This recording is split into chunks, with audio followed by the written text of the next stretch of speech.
But before going into all that, I feel there's enough substance here to go into some history and see how this Marvel from Marvel got from where to he is now.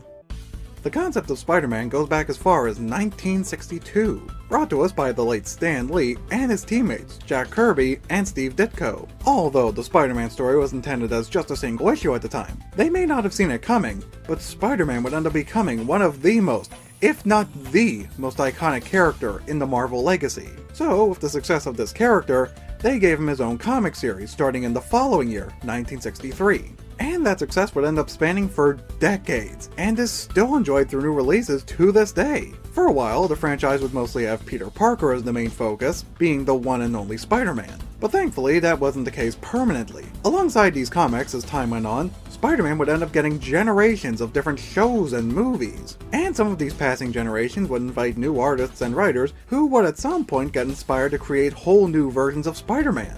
One of the biggest examples would end up being Miles Morales, who was given life back in 2011, created by Brian Michael Bendis and Sarah Pichelli. And like with Peter and some of the new Spider-Man versions, he would get his own focus in different varieties, be it appearances in comics, movies, or TV shows. But then at one point, Miles would be given a spotlight far bigger than ever, with the release of the movie Into the Spider-Verse in December 2018. And ever since then, Miles has been getting a huge spike of recognition and love from the fans.